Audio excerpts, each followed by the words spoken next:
এ যেন এক জামাই আদর। বন্ধুরা, আপনারা জানেন যে 23 নাবিকদেরকে সোমালিয়ার দস্যুরা ধরে নিয়ে গিয়েছেন এবং তাদেরকে জিম্মি করে রেখেছেন তাদের ডেরাতে, এবং তাদেরকে ধরে নিয়ে যাওয়ার পর একের পর এক বিতর্ক সৃষ্টি করছেন তারা।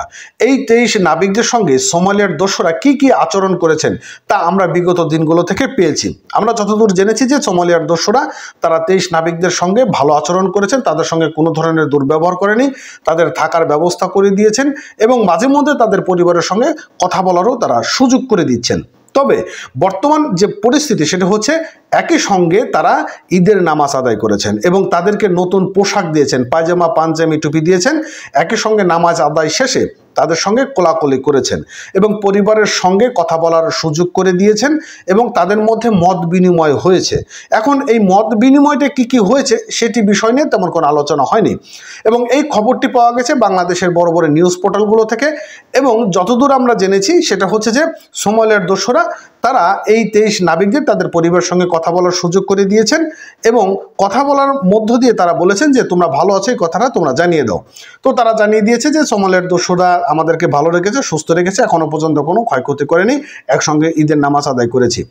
এখন এই সোমালিয়ার দস্যুরা কেনই বা এই ধরনের আচরণ করছেন, ভালো আচরণ করছেন, সেটি মূল বিষয় না। মূল বিষয় হচ্ছে যে এই 23 নাবিকদেরকে আমরা কবে মুক্তি হিসেবে পাবো সেটি কিন্তু একটা বড় ধরনের ব্যাপার রয়ে গিয়েছে। এখন এই সোমালিয়ার দস্যুরা বাংলাদেশের নাবিকদের সঙ্গে ভালো আচরণ করছে, এটি একটা অন্যরকম কারণ থাকতে পারে, তবে আমরা সেই কারণের মধ্যে যাব না। মূল কারণ হচ্ছে যে তারা ভালো আছেন এবং তাদের সঙ্গে ভালো আচরণ করছেন, এটি মূলত আমাদের মূল বিষয়।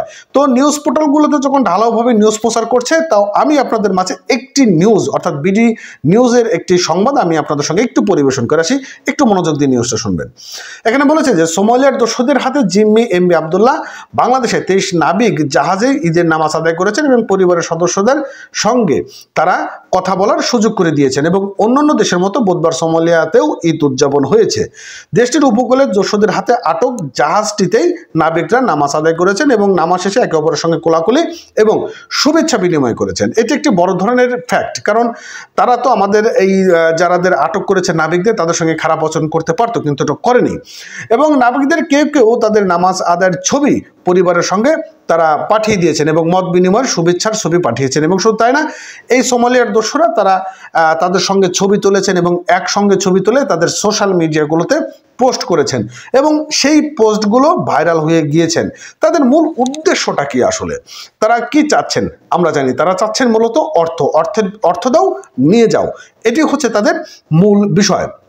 তবে তারা অর্থ নিক বা ছেড়ে দিক সেটা বিষয় না, কিন্তু সুস্থভাবে যেন তারা এই 23 নাবিকদেরকে ফিরিয়ে দেয়, এটি আমাদের প্রত্যাশা। তো এই ছিল আজকের মতন সংবাদ। বন্ধুরা, ভালো লাগলে অবশ্যই চ্যানেলটি সাবস্ক্রাইব করবেন এবং পেজটি ফলো দিয়ে সঙ্গে রাখবেন। এতক্ষণ সঙ্গে থাকার জন্য ধন্যবাদ।